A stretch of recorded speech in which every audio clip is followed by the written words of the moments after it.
Today, on how it's made. Western revolver replicas.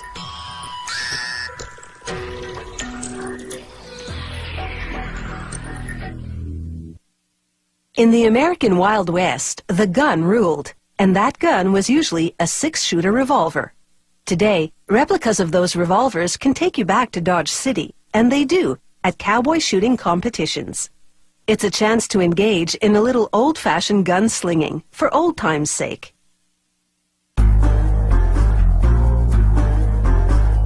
With its 6-shot cylinder and innovative cocking mechanism, the 1873 Colt was carried by the likes of Jesse James. They start these authentic replicas by shaping and machining the gun's frame.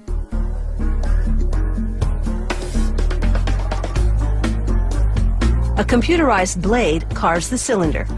It cuts slots for the ammunition and notches for rotating the cylinder after a shot is fired.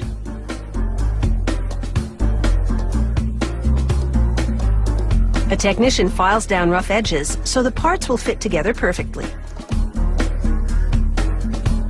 He then screws the curved grip and the trigger guard to the frame.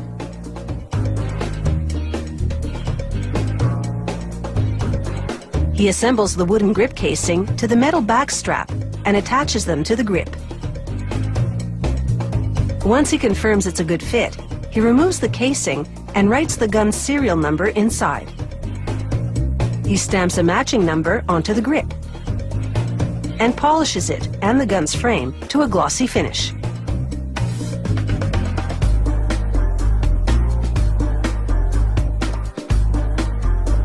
He now rolls the model number and other identifying information onto the gun's barrel. To add a bit of flourish, an artist engraves designs copying the artwork of an original Colt.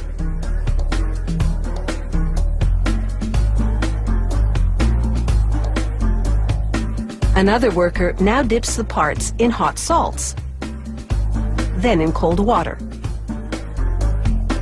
A reaction occurs that both hardens the parts a bit and tints them. In this case, they turn a bronze color. This is called color case hardening.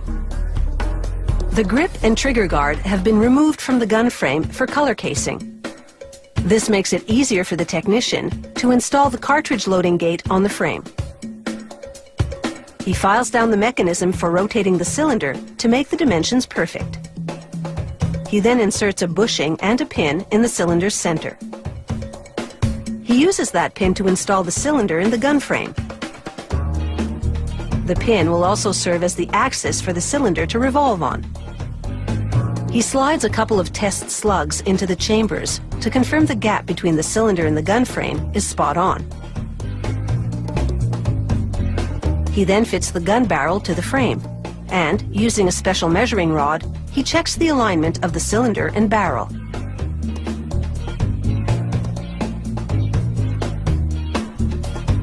He tightens the barrel to the gun frame using a stick as a lever.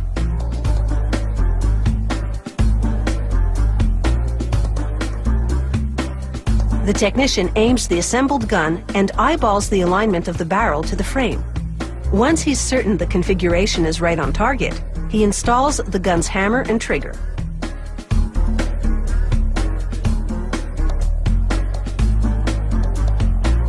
He pops the cylinder back into the gun frame and inserts the rod for ejecting spent ammunition.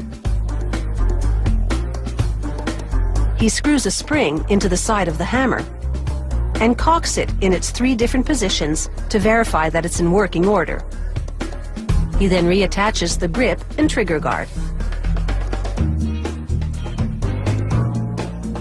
He assembles a flat spring to the curved grip. This is the mainspring. It transfers energy from the trigger to the hammer to cause the revolver to fire.